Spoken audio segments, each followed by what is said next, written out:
ꯃꯌꯥꯝꯕꯨ ꯑꯅꯧꯕ ꯁꯥꯔꯃꯣꯟ ꯑꯃꯒ ꯂꯣꯏꯅꯅ ꯑꯩꯍꯥꯛꯅ ꯑꯩꯈꯣꯏꯒꯤ ꯅꯨꯡꯁꯤꯕꯒꯤ ꯑꯃꯁꯨꯡ ꯊꯧꯖꯥꯟꯒꯤ ꯍꯧꯔꯛꯐꯝ ꯑꯣꯏꯕꯤꯔꯤꯕ ꯀꯟꯕꯤꯕ ꯃꯄꯨ ꯄ꯭ꯔꯚꯨ ꯖꯤꯁꯨ ꯈ꯭ꯔꯤꯁꯇꯒꯤ ꯃꯤꯡꯗ ꯁꯂꯥꯝ ꯇꯧꯖꯔꯤ꯫ ꯃꯌꯥꯝꯅ ꯈꯪꯕꯒꯨꯝꯅ ꯉꯁꯤ ꯑꯩꯍꯥꯛꯅ ꯊꯝꯖꯔꯤꯕ ꯁꯥꯔꯃꯣꯟꯒꯤ ꯍꯤꯔꯝ ꯑꯁꯤꯗꯤ ꯑꯐꯕ ꯈ꯭ꯔꯤꯁꯇꯥꯟ ꯄꯨꯟꯁꯤ ꯍꯥꯏꯕꯅꯤ꯫ ꯁꯥꯔꯃꯣꯟ ꯑꯁꯤꯒ ꯃꯔꯤ ꯂꯩꯅꯅ ꯄꯥꯊꯣꯛꯆꯒꯗꯕ ꯕꯥꯏꯕꯜꯒꯤ ꯃꯐꯝ ꯑꯗꯨꯗꯤ ꯄꯥꯈꯣꯟ ꯆꯠꯄꯁꯤꯡꯒꯤ ꯊꯕꯛ ꯄꯟꯗꯨꯞ 13 ꯄꯗ 18ꯇꯒꯤꯅ 19ꯅꯤ꯫ ꯑꯍꯥꯟꯕꯗ ꯑꯩꯍꯥꯛ ꯄ꯭ꯔꯥꯔꯊꯅꯥ ꯇꯧꯖꯒꯦ꯫ ꯁꯔꯒꯗ ꯂꯩꯕ ꯏꯄꯥ ꯏꯁꯣꯔ ꯄ꯭ꯔꯚꯨ, ꯉꯁꯤꯒꯤ ꯅꯨꯃꯤꯠ ꯑꯁꯤꯗ ꯑꯐꯕ ꯈ꯭ꯔꯤꯁꯇꯥꯟ ꯄꯨꯟꯁꯤ ꯍꯥꯏꯔꯤꯕ ꯍꯤꯔꯝ ꯑꯁꯤꯒꯤ ꯃꯇꯥꯡꯗ ꯑꯩꯍꯥꯛꯅ ꯍꯥꯏꯗꯣꯛꯆꯒꯗꯕ ꯏꯕꯨꯡꯉꯣ ꯅꯍꯥꯛꯀꯤ ꯋꯥꯍꯩꯁꯤꯡ ꯑꯁꯦ ꯏꯄꯥ ꯏꯕꯨꯡꯉꯣ ꯅꯍꯥꯛꯅ ꯄꯥꯡꯕꯤꯌꯨ꯫ ꯑꯩꯍꯥꯛꯅ ꯊꯧꯔꯥꯡ ꯇꯧꯖꯔꯤꯕ ꯋꯥꯍꯩꯁꯤꯡ ꯑꯁꯦ ꯄ꯭ꯔꯚꯨ ꯅꯍꯥꯛꯅ ꯁꯣꯛꯄꯤꯌꯨ꯫ ꯑꯩꯍꯥꯛꯀꯤ ꯆꯤꯟꯗꯣꯟ ꯂꯩꯇꯣꯟ ꯅꯍꯥꯛꯅ ꯁꯤꯖꯤꯟꯅꯕꯤꯌꯨ꯫ ꯇꯥꯒꯗꯕ ꯈꯨꯗꯤꯡꯃꯛꯇ ꯊꯋꯥꯏꯒꯤ ꯑꯣꯏꯕ ꯄꯥꯡꯒꯜ ꯐꯪꯕ ꯌꯥꯕ ꯑꯗꯨꯒꯨꯝꯕ ꯁꯥꯔꯃꯣꯟ ꯑꯣꯏꯍꯟꯕꯤꯌꯨ ꯍꯥꯏꯗꯨꯅ ꯄ꯭ꯔꯚꯨ ꯖꯤꯁꯨ ꯈ꯭ꯔꯤꯁꯇꯒꯤ ꯃꯤꯡꯗ ꯅꯤꯖꯔꯤꯕꯅꯤ꯫ ꯑꯥꯃꯦꯟ꯫ ꯑꯐꯕ ꯈ꯭ꯔꯤꯁꯇꯥꯟ ꯄꯨꯟꯁꯤ ꯍꯥꯏꯔꯤꯕ ꯍꯤꯔꯝ ꯑꯁꯤꯒꯤ ꯃꯇꯥꯡꯗ ꯃꯔꯨꯑꯣꯏꯅ ꯍꯥꯏꯗ꯭ꯔꯤꯉꯩꯒꯤ ꯃꯃꯥꯡꯗ ꯋꯥꯍꯧꯗꯣꯛ ꯑꯣꯏꯅ ꯑꯐꯕ ꯈ꯭ꯔꯤꯁꯇꯥꯟ ꯄꯨꯟꯁꯤ ꯍꯥꯏꯕꯁꯤꯒꯤ ꯃꯇꯥꯡꯗ ꯈꯖꯤꯛꯇꯪ ꯍꯥꯏꯗꯣꯛꯆꯒꯦ꯫ ꯑꯩꯈꯣꯏꯒꯤ ꯈ꯭ꯔꯤꯁꯇꯥꯟ ꯄꯨꯟꯁꯤꯒꯤ ꯃꯇꯥꯡꯁꯦ ꯃꯁꯤ ꯃꯌꯦꯛ ꯁꯦꯡꯅ ꯈꯪꯅꯕꯒꯤꯗꯃꯛꯇ ꯉꯁꯤꯒꯤ ꯅꯨꯃꯤꯠ ꯑꯁꯤꯗ ꯄꯣꯜꯒꯤ ꯄꯨꯟꯁꯤ ꯃꯔꯦꯜꯒꯤ ꯃꯇꯥꯡ ꯑꯁꯦ ꯑꯩꯈꯣꯏ ꯅꯧꯍꯧꯅꯅ ꯌꯦꯡꯃꯤꯟꯅꯁꯤ꯫ ꯄꯣꯜꯒꯤ ꯄꯨꯟꯁꯤ ꯃꯔꯦꯜꯁꯤꯅ ꯑꯩꯈꯣꯏꯗ ꯀꯔꯤ ꯇꯝꯕꯤꯔꯤ? ꯃꯍꯥꯛꯅ ꯀꯔꯝꯅ ꯄꯨꯟꯁꯤ ꯂꯦꯟꯈꯤ? ꯃꯁꯤꯗꯒꯤ ꯑꯩꯈꯣꯏꯒꯤ ꯈ꯭ꯔꯤꯁꯇꯥꯟ ꯄꯨꯟꯁꯤꯒꯤ ꯃꯇꯥꯡ ꯑꯁꯦ ꯇꯝꯅꯅꯕ ꯑꯩꯈꯣই ꯍꯣꯠꯅꯃꯤꯟꯅꯁꯤ꯫ ꯑꯗꯨꯅ ꯑꯐꯕ ꯈ꯭ꯔꯤꯁꯇꯥꯟ ꯄꯨꯟꯁꯤ ꯍꯥꯏꯕꯁꯦ ꯀꯔꯤꯅꯣ?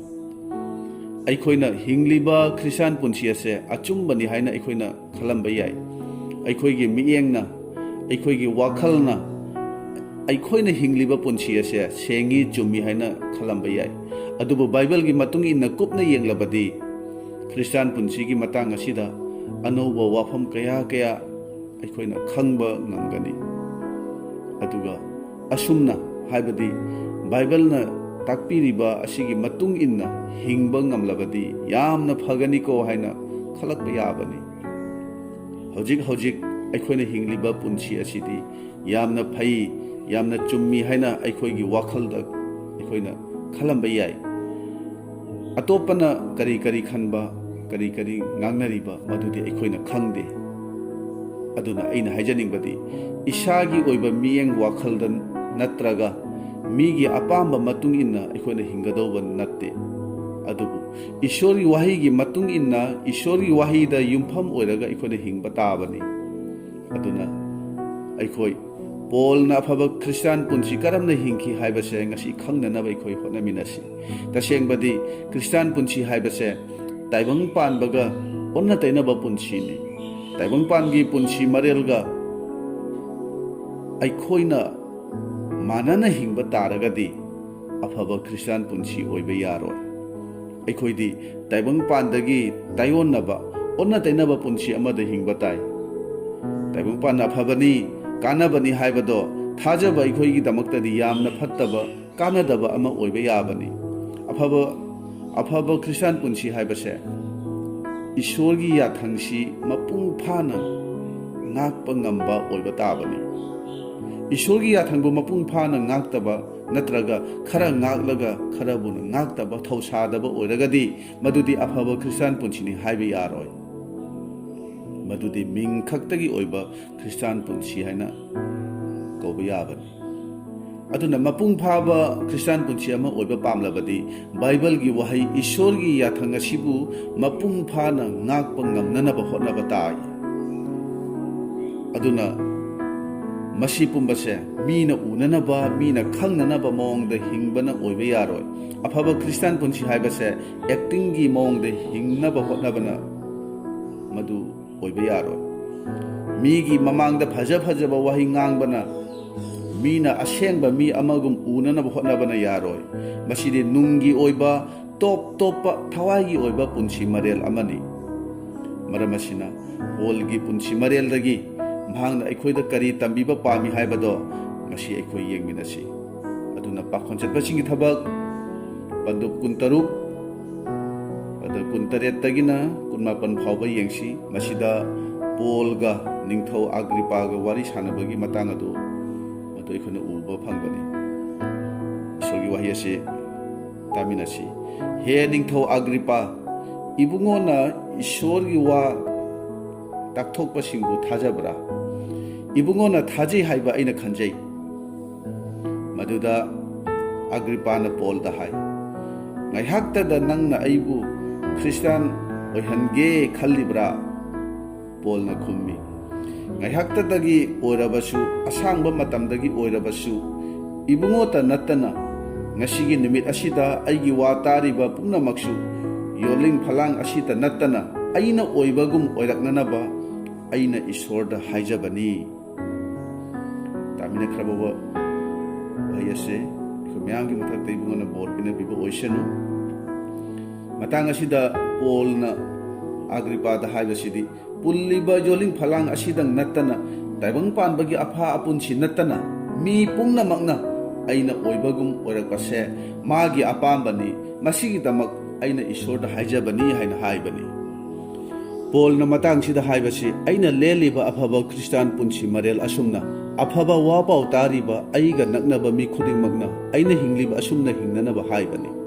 नखोइना आइगी मतौ लौबसिंग ओइबियु हाइना हाइरि कोरिन्थियोगी सिंगलुपता पोलना हजिन हजिन हाइकी मदुदी नखोइना आइगी इतौ लौबसिंग ओइबियु मरमदी आइना जीसु ख्रिस्टगी मतुंग इनबा ओइजरी हाइना हाइबनी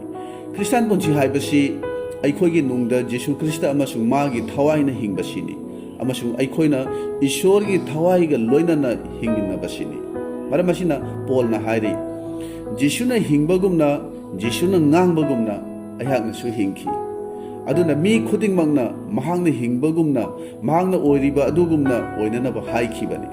ngasi aina hangjaningbadi singlupsingnasu polna oiriba asigumna oige haina khallibra polda karamba thoidok hendokba magun yawbagino mahangna aina oiriba asumna nakhoi khudingmangna oinanaba tau haina hairibase aduna afaba Christian punchi karamna hingani haibagi matang asida polgi punchidagi makhada hariba wafamsing ase ai koi yengminasi ahanbadadi aise mapung phada bani haina khanba masida aikoina khangadabasi aise mapung phada bani aigi nungda awatpa mayam ama yawi aigi nungda phattaba leiri mihauba asauba napalna jingba leiri haina aikoi haiba khaktan natana chinna haiba khaktan natana masita sengna aikoi khanba tabani afaba Christian punchida hingnabagi damakta masi khangba maruoi tashengbadi aikoina munna yenglabadi mi singasina asumna kaya khanade mi ayambana khanabasidi aidi asingambani adu tawbani aidi masigi talent leiba mini asina chingba mayam ama hainabani aidi atopaga yenglurabadi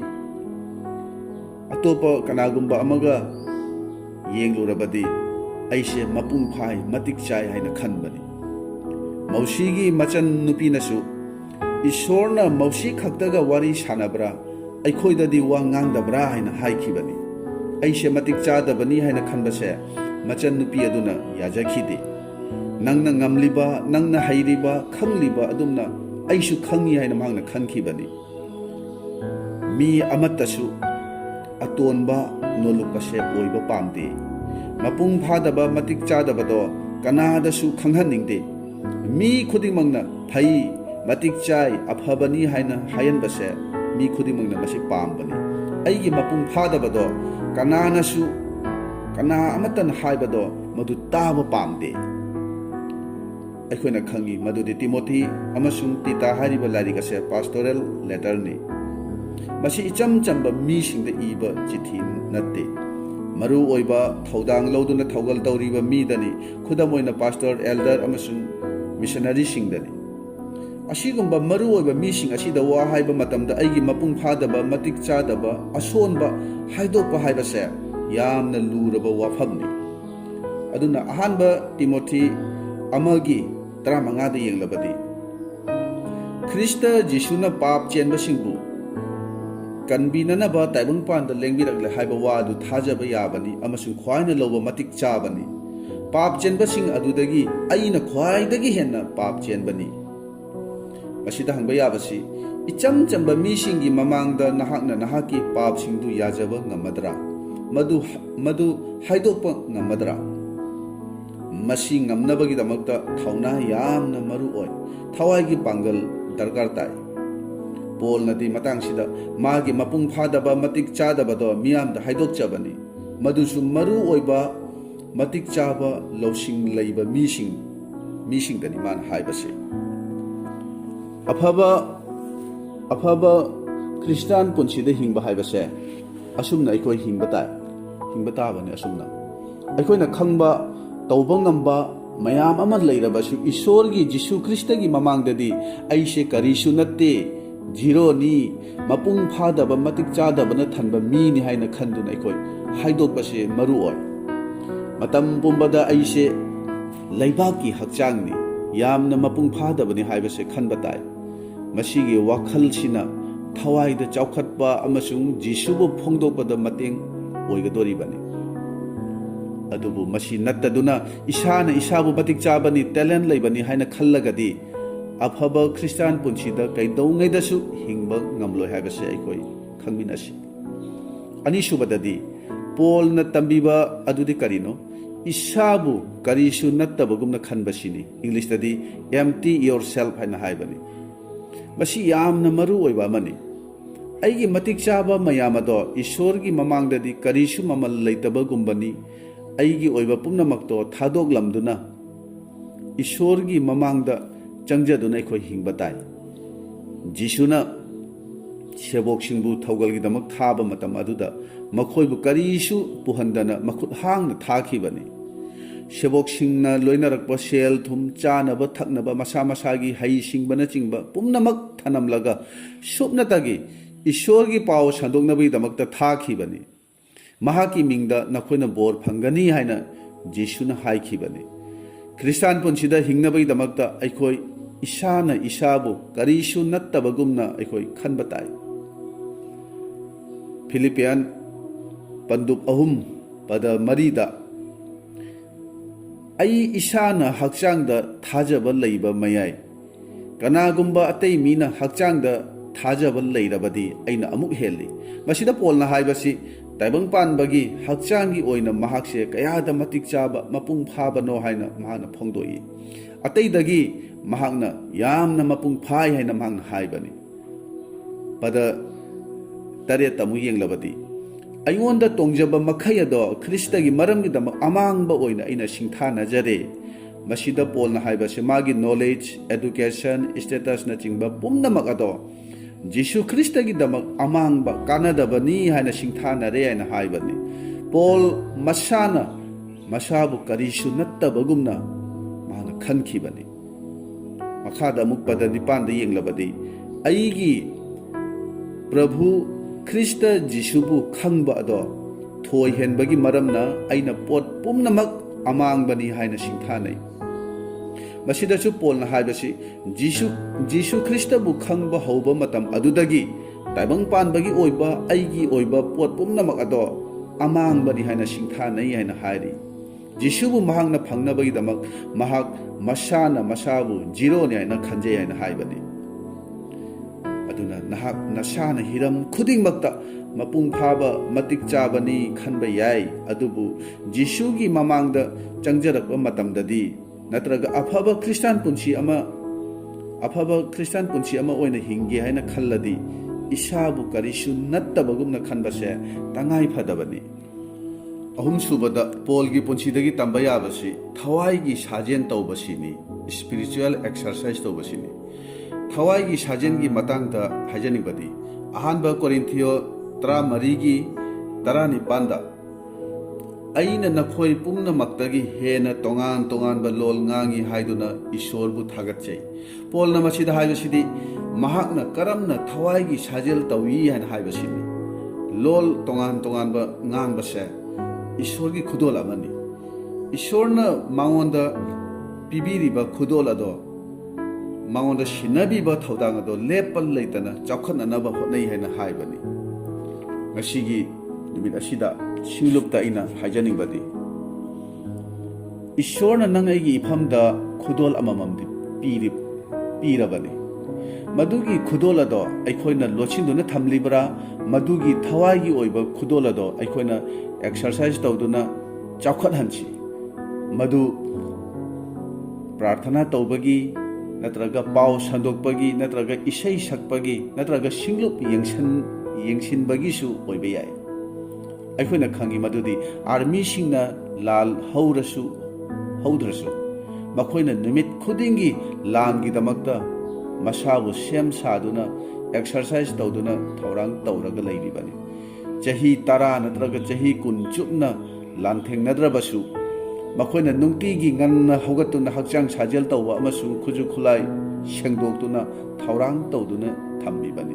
मरमदि खंग खंगौदना अइसे लानफमदा चटपा याय हाइना मखोइना खल्ली मरम असिना अखोइना मतम पुंबदा थवाइगी ओइबा साजेल असे नुंगतीगी लेपन लेतना तौरबदी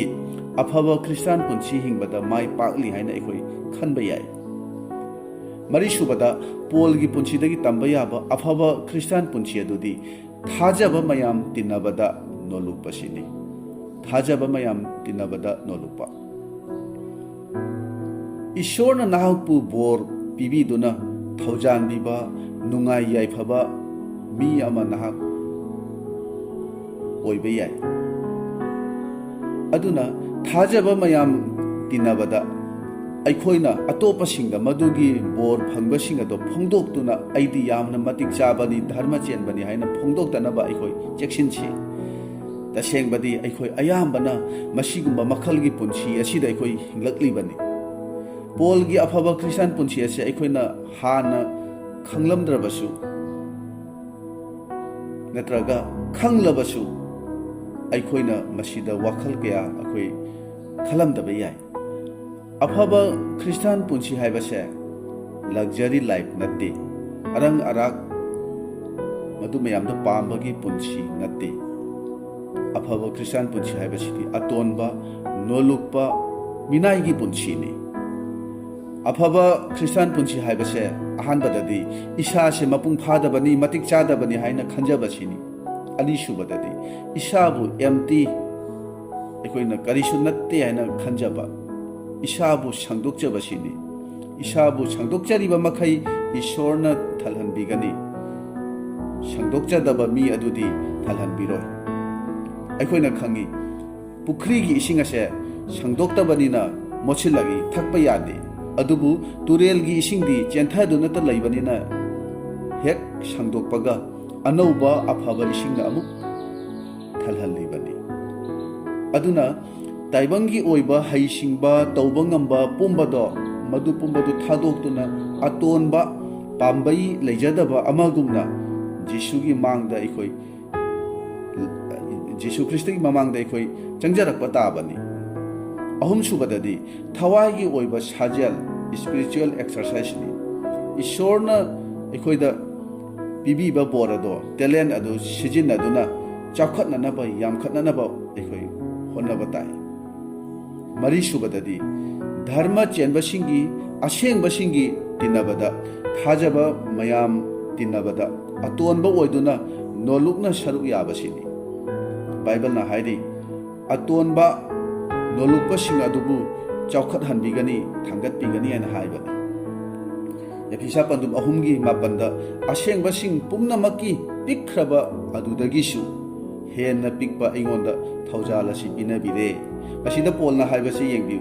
अनौब wallet नबगी lyric 19 की मनुंगदा तंखाई इरिबा नुपानी सेबोक 12 की मनुंगदा मागी मिंग यावदबा ओरबसु महांगना पुगनिंग होंगलबा मतुंगदा महांगना पृथ्वी की महादेश कयादा चत्तुना थौगल तौरिबा नुपानी मिशनरी खोंचत कया चत्तुना सिंगलुप कया लिंखतलिबनी महाकी थौगल से येंगलुरबदी महाक्ति चाउथोंगना पोंगना वा ngang याबनी महाक्ति सर्ग फावबा उरुरबा मीनी अदुबु महाक्नदी असेंबसिंगी अपिकपसिंग अदुदगिसु हेन पिकपनी अतोनबनी हाइना महाक्ना मसाना असुमना हाइजबनी अफबा क्रिस्टियन पुंसी हाइबसे मसीनी अदुना ख्रिस्टगी मपाल नाइद्रबा लल अदुगी अफबा वापाव असे अतोप जाचिंगदा संदोकपगी खुदोंचाबा से अइंगोंदा पिबिरे हाइना पोलना हाइबनी मरम असिना नंग अइनसु असेंबसिंगी थाजबसिंगी मरक्ता तिन्नब मतमदा अतोनब ओइदुना यावब ताई निंगना संगदसु ईश्वरगी ममांगदसु पुनिंग तोंथना यावब ngamnanaba इखोय होटनबा ताई चिन्ना हाइबा खक नतना पुनिंगना अतोनब अमसुंग नोलुपसे तसेंगना ओइजब ngamnanaba इखोय होटनमिनासी अशुक मतिक मगुल लैरिबा पोलना लेलिबा पुंसी मरेलसे अखोई निंगसिंगमिनासी मंगा सुबददी थौगलदा अतोनबा अमसुंग होटनबा कनबा ओइबसिनी थौगलदा अतोनबा अमसुंग होटनबा कनबा अखोई खुदिंगमंगना ईश्वरना तोंगान तोंगानबा मवोंगी थौगल अखोइदा सिनाबिरी अदुना अखोइदा ईश्वरना सिनाबिबा थौगलसिदा चाउथोकपा यावदना लोलुकना मपुंग फाननबा अखोइ होटनबा ताई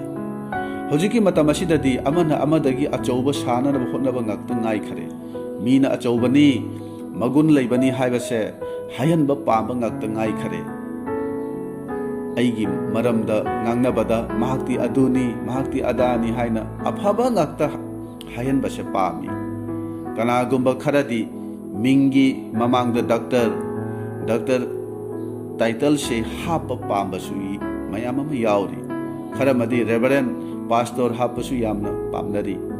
मी खुदिंगमक्से अचौब साब पाब ngakta ओइना तौखरे अदुबु बाइबल नदी तोंगानबा मवोंग अमदा तंबीबनी असी अखोइना मरु ओइना तमलिबसे पोलगी पुंसी मरेलदगिनी महांगना निंगथौ अग्रिपादा मी खुदिंगमंगना अइगुमना ओइरकपसे अइ अपामबनी हाइना हाइखिबनी अहनबा कोरिन्थियो 15 मापनदा पाखोन चटपसिंगी मरक्ता अइदी ख्वाइदगी पिकलब अमनी हाइना मांगना हाइबनी अइखोइना खंगबददी पोलदी यामना अंगकप थबक मयाम अमा तौख्रबा मीनी अदुबु मसाबु यामना तोंथना जिसुगुमना खंजै जिसुनसु मसामक ईश्वरगी मचा ओरबसु ईश्वरगी ओइबदु चेतना पाइगदबगुम सिंथानदे मिनाइगुमना हिंखिबनी मसीनी क्रिस्टियन पुंसी हाइबसे पोल मसानसु मसाबु पाखोन चटप कौबदा मतिक चादे हाइना खंजै हौजिकी मतम असिददी बाइबल खरा खंगलदी पास्टर नत्रगा अचौबा अफावबा सानब होनबसिदा अवाबा अमा ओइरबनी ममिंग चटननबा मीना खंगबिनबा होनबदा वानरे अदुबु अथोइबा पाखोन चटपा असिनदी अइदी पाखोन चटपा कौबदा फावबा पाखोन चटपा कौबदा फावबा अइदी मतिक चादे अइदी पाखोन चटपसिंगी मरक्ता ख्वाइदगी तोलबा अमनी अइदी ख्वाइदगी हेना पाप चेनबनी अइना ईश्वरगी सिंगलुपु ओतनै खी हाइरी मधु महाकना काउबा लैते ngasi numit asida aina hajaningbadi aikogi pap ayol aral pumnamak kokpikrabani adubu ngasi su nangna tawkiba pap to ningsinglibra natraga kawkhrabra karigumba nahangna kawthokhiba ningsingdaba taragadi nahaki thamoida yamna phattaba amagi mami taba haurabani haibase ngasi khangbiyu jisuna aibu ngakpikhibado senglabani अदुबु आइसे कदाइदगिनो करी ओरंबनो जिसुना आइबु करीदगी कनबिरखिबनो हाइबसे मसि काउदब फै पोल नदी मतम पुंबद मांगना तौखिबा पापदो निंगसिंखि मधु कोरिन्थियोगी सिंगलुपता मांगना फोंगदोकपनि मसिनी मसाना तोंथजबा अतोनबगुमना खनबा हाइबसे मसिनी अदुगा मांगना तौजरिबा थौगलसे ईश्वरगी थौजाना तौजब ngambani हाइना हाइदोकचै अइगोंदा पीबीबा थौजालदो अरेंबा नत्ते अइना पाखोन चटपा अतैसिंगदगी हेना कन्ना नोमजबनी हाइना फोंदोकली महांगना थबक कन्ना सुदुना सिंगलुप कया लिंखतपा ओरसु अंगकपा मवोंगदा थौगल तौदुना अवाबा कया खांगलबसु मधु पुंबदो ईश्वरगी थौजालना ngambजबनी हाइना फोंदोकली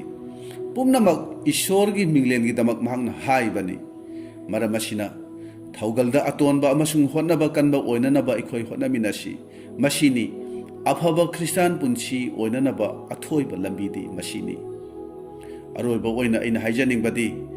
अदोमना करम्बा क्रिस्टियन पुंसी तमलिबनो करमना हिंगलिबनो मधु अइनदी हाइबा ngamjade अदुबु ngasi हाइख्रबा वाफम मंगा पोलना तंबीबा अफब क्रिस्टियन पुंसीदा हिंगबगी मवोंग असे अइखोय निंगसिंगमिनासी पोलना ꯑꯩꯅ ꯍꯤꯡꯂꯤꯕ ꯄꯨꯟꯁꯤ ꯃꯔꯦꯜ ꯑꯁꯤ ꯌꯦꯡꯕꯤꯌꯨ ꯍꯥꯏꯅ ꯅꯤꯡꯊꯧ ꯑꯒ꯭ꯔꯤꯄꯥꯗ ꯀꯔꯤꯒꯤ ꯍꯥꯏꯕꯅꯣ? ꯑꯩꯒꯤ ꯋꯥ ꯇꯥꯔꯤꯕ ꯃꯤ ꯈꯨꯗꯤꯡꯃꯛꯅ ꯑꯩꯅ ꯑꯣꯏꯕꯒꯨꯝꯅ ꯑꯣꯏꯕꯤꯌꯨ ꯍꯥꯏꯅ ꯀꯔꯤꯒꯤ ꯃꯍꯥꯛꯅ ꯍꯥꯏꯕꯅꯣ? ꯄꯣꯜ ꯑꯁꯤ ꯀꯔꯤꯅꯣ? ꯀꯅꯥꯅꯣ? ꯃꯍꯥꯛ ꯀꯔꯝꯅ ꯍꯤꯡꯂꯝꯕꯅꯣ?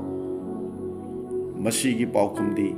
ꯑꯍꯥꯟꯕꯗꯗꯤ ꯄꯣꯜ ꯑꯁꯦ ꯃꯁꯥꯅ ꯃꯄꯨꯡ ꯐꯥꯗꯦ, ꯃꯇꯤꯛ ꯆꯥꯗꯦ ꯍꯥꯏꯅ ꯈꯟꯖꯕꯅꯤ꯫ ꯑꯁꯨꯝꯅ ꯑꯩꯈꯣꯏꯁꯨ ꯑꯣꯏꯌꯨ ꯍꯥꯏꯅ ꯃꯍꯥꯛꯅ ꯍꯥꯏꯕꯅꯤ꯫ ꯑꯅꯤꯁꯨꯕꯗꯗꯤ ꯃꯍꯥꯛ ꯃꯁꯥꯅ ꯀꯔꯤꯁꯨ ꯅꯠꯇꯦ, ꯖꯤꯔꯣꯅꯤ ꯍꯥꯏꯅ ꯈꯟꯖꯕꯒꯨꯝ ꯑꯩꯈꯣꯏꯕꯨꯁꯨ ꯑꯗꯨꯝ ꯍꯥꯏꯅ ꯈꯜꯂꯨ ꯍꯥꯏꯅ ꯃꯍꯥꯛꯅ ꯍꯥꯏꯕꯅꯤ꯫ ꯑꯍꯨꯝꯁꯨꯕꯗꯗꯤ ꯏꯁꯣꯔꯅ ꯃꯉꯣꯟꯗ ꯄꯤꯕꯤꯕ ꯈꯨꯗꯣꯜ ꯑꯗꯣ ꯊꯋꯥꯏꯒꯤ ꯑꯣꯏꯕ ꯁꯥꯖꯦꯜ ꯂꯦꯞꯇꯅ ꯇꯧꯕꯒꯨꯝꯅ ꯑꯩꯈꯣꯏꯕꯨꯁꯨ ꯊꯋꯥꯏꯒꯤ ꯁꯥꯖꯦꯜ ꯑꯗꯨ ꯇꯧꯅꯅꯕ ꯃꯍꯥꯛꯅ ꯍꯥꯏꯕꯤꯕꯅꯤ꯫ ꯑꯩꯈꯣꯏꯅꯗꯤ ꯑꯇꯣꯞ ꯑꯇꯣꯞꯄ ꯃꯔꯝ ꯃꯌꯥꯝ ꯑꯃ ꯍꯥꯏꯗꯨꯅ ꯂꯩꯊꯣꯛꯅꯅꯕ, ꯊꯧꯒꯜꯗꯒꯤ ꯂꯩꯊꯣꯛꯅꯅꯕ ꯍꯣꯠꯅꯔꯤ꯫ ꯏꯁꯣꯔꯒꯤ ꯈꯨꯗꯣꯜ ꯑꯗꯣ ꯁꯤꯖꯤꯟꯅꯅꯕꯒꯤꯗꯃꯛ ꯀꯔꯤꯒꯨꯝꯕ ꯃꯐꯝ, ꯃꯇꯝ, ꯊꯧꯔꯝ ꯑꯃꯠꯇꯒꯤ ꯗꯔꯀꯥꯔ ꯑꯣꯏꯗꯦ꯫ ꯃꯁꯤ ꯑꯩꯅ ꯍꯥꯏꯖꯅꯤꯡꯕꯅꯤ꯫ ꯑꯩꯉꯣꯟꯗ ꯇꯦꯂꯦꯟ ꯑꯗꯨ ꯂꯩꯔꯕꯗꯤ ꯃꯐꯝ ꯀꯩꯗꯒꯤ ꯑꯣꯏꯔꯕꯁꯨ ꯃꯗꯨ ꯍꯦꯛꯇ ꯁꯤꯖꯤꯟꯅꯕ ꯌꯥꯏ꯫ ꯁꯤꯈ꯭ꯔꯕ ꯃꯇꯨꯡꯗꯁꯨ ꯏꯁꯣꯔꯒꯤ ꯊꯧꯖꯥꯜꯁꯤꯗꯤ ꯊꯕꯛ ꯑꯁꯨꯝ ꯇꯧꯔꯛꯄꯅꯤ꯫ ꯑꯩꯈꯣꯏꯅ ꯈꯪꯉꯤ ꯑꯦꯂꯤꯁꯥꯅ ꯁꯤꯈ꯭ꯔꯕ ꯃꯇꯨꯡꯗꯁꯨ ꯃꯥꯒꯤ ꯃꯣꯡꯐꯝ ꯑꯗꯨꯗ ꯀꯅꯥꯒꯨꯝꯕ ꯑꯃꯕꯨ ꯐꯨꯝꯅꯕ ꯍꯣꯠꯅꯔꯨꯕꯗ ꯑꯁꯤꯕ ꯃꯤ ꯑꯗꯣ ꯍꯤꯡꯒꯠꯂꯛꯈꯤꯕꯅꯤ꯫ ꯑꯗꯨꯅ ꯏꯁꯣꯔꯅ ꯑꯩꯈꯣꯏꯗ ꯄꯤꯕꯤꯔꯤꯕ ꯕꯣꯔ, ꯊꯧꯖꯥꯜ ꯑꯗꯨꯗ ꯊꯋꯥꯏꯒꯤ ꯑꯣꯏꯕ ꯁꯥꯖꯦꯜ ꯂꯦꯞꯇꯅ ꯇꯧꯁꯤ ꯍꯥꯏꯕꯁꯦ ꯑꯩꯅ ꯍꯥꯏꯖꯅꯤꯡꯕꯅꯤ꯫ ꯃꯔꯤꯁꯨꯕꯗꯗꯤ ꯑꯁꯦꯡꯕꯁꯤꯡꯒꯤ ꯇꯤꯟꯅꯕꯗ ꯏꯁꯥꯕꯨ ꯌꯥꯝꯅ ꯇꯣꯟꯊꯅ ꯅꯣꯂꯨꯛꯅ ꯁꯔꯨꯛ ꯌꯥꯕꯁꯤꯅꯤ꯫ ꯃꯉꯥꯁꯨꯕꯗꯗꯤ ꯏꯁꯣꯔꯅ ꯁꯤꯟꯅꯕ ꯊꯧꯒꯜ ꯑꯗꯨꯗ ꯌꯥꯝꯅ ꯇꯣꯟꯊꯅ ꯇꯧꯖꯕ ꯑꯗꯨꯒ ꯍꯣꯠꯅꯕ ꯀꯟꯕ, ꯊꯋꯥꯏ ꯌꯥꯎꯕ ꯑꯃꯒꯨꯝꯅ ꯑꯣꯏꯕꯁꯤꯅꯤ꯫ ꯑꯗꯨꯅ ꯄꯣꯜꯅ ꯇꯝꯕꯤꯔꯤꯕ ꯃꯁꯤꯒꯤ ꯋꯥꯐꯝ ꯃꯉꯥꯁꯤ ꯑꯩꯈꯣꯏꯅ ꯏꯟꯗꯨꯅ ꯆꯠꯂꯕꯗꯤ ꯑꯩꯈꯣꯏ ꯑꯁꯤ ꯑꯐꯕ ꯈ꯭ꯔꯤꯁꯇꯥꯟ ꯄꯨꯟꯁꯤꯗ ꯍꯤꯡꯂꯤꯕꯅꯤ ꯍꯥꯏꯅ ꯍꯥꯏꯕ ꯌꯥꯔꯦ꯫ ꯃꯁꯤ ꯅꯠꯇꯕ ꯑꯇꯣꯞꯄ ꯂꯝꯕꯤ ꯂꯩꯇ ꯃꯥꯜꯂꯦ ꯍꯥꯏꯅ ꯑꯩꯅꯗꯤ ꯑꯁꯨꯝꯅ ꯈꯟꯖꯕꯅꯤ꯫ ꯑꯩꯈꯣꯏ ꯏꯁꯥꯅ ꯏꯁꯥꯕꯨ ꯅꯦꯝꯊꯍꯜꯂꯤꯕ ꯃꯈꯩ, ꯇꯣꯟꯊꯍꯜꯂꯤꯕ ꯃꯈꯩ ꯑꯐꯕ ꯈ꯭ꯔꯤꯁꯇꯥꯟ ꯄꯨꯟꯁꯤꯗ ꯍꯤꯡꯂꯤꯕꯅꯤ ꯍꯥꯏꯅ ꯑꯩꯈꯣꯏꯈꯟꯕ ꯇꯝꯁꯤ꯫ ꯑꯩꯈꯣꯏꯅ ꯃꯁꯤꯒꯤ ꯄꯨꯟꯁꯤ ꯃꯔꯦꯜ ꯑꯁꯤꯗ ꯍꯤꯡꯕ ꯉꯝꯗꯕ ꯑꯣꯏꯔꯒꯗꯤ ꯉꯁꯤꯗꯒꯤ ꯑꯩꯈꯣꯏ ꯃꯁꯤꯒꯤ ꯈ꯭ꯔꯤꯁꯇꯥꯟ ꯄꯨꯟꯁꯤ ꯑꯁꯤꯗ ꯍꯤꯡꯕ ꯉꯝꯅꯅꯕ ꯇꯝꯕꯤꯌꯨ ꯍꯥꯏꯅ ꯑꯩꯈꯣই ꯏꯁꯣꯔꯗ ꯍꯥꯏꯖꯔꯁꯤ꯫ ꯑꯁꯨꯝꯅ ꯍꯤꯡꯂꯤꯕ ꯃꯤ ꯑꯗꯨꯗ ꯖꯤꯁꯨꯅ ꯑꯃꯨꯛ ꯍꯟꯅ ꯂꯦꯡꯂꯛꯄꯗ ꯊꯕꯛ ꯑꯄꯤꯁꯛꯇ ꯊꯥꯖꯕ ꯌꯥꯕ ꯅꯍꯥꯛ ꯑꯆꯧꯕ ꯊꯕꯛꯇꯁꯨ ꯊꯥꯖꯕ ꯌꯥꯕꯅꯤ ꯍꯥꯏꯗꯨꯅ ꯅꯨꯡꯁꯤꯅ ꯀꯣꯟꯕꯤꯒꯅꯤ꯫ ꯅꯍꯥꯛꯇꯤ ꯑꯩꯅ ꯁꯤꯟꯅꯕ ꯊꯕꯛꯇ ꯊꯥꯖꯕ ꯌꯥꯕ ꯃꯤꯅꯥꯏꯅꯤ ꯍꯥꯏꯗꯨꯅ, ꯅꯍꯥꯛꯇꯤ ꯌꯥꯏꯐꯕꯅꯤ ꯍꯥꯏꯗꯨꯅ ꯄ꯭ꯔꯚꯨꯅ ꯍꯥꯏꯕꯤꯅꯅꯕ ꯑꯩꯈꯣꯏ ꯑꯐꯕ ꯈ꯭ꯔꯤꯁꯇꯥꯟ ꯄꯨꯟꯁꯤꯗ ꯍꯤꯡꯕ ꯉꯝꯅꯅꯕ ꯑꯩꯈꯣꯏ ꯍꯣꯠꯅꯔꯁꯤ꯫ ꯇꯥꯃꯤꯟꯅꯈ꯭ꯔꯕ ꯋꯥꯍꯩ ꯑꯁꯦ ꯇꯥꯖꯔꯤꯕ ꯑꯩꯈꯣꯏ ꯄꯨꯝꯅꯃꯛꯀꯤ ꯃꯊꯛꯇ ꯊꯧꯖꯥꯟꯕꯤꯕ, ꯕꯣꯔ ꯄꯤꯅꯕꯤꯕ ꯑꯣꯏꯔꯁꯅꯨ꯫ आमेन।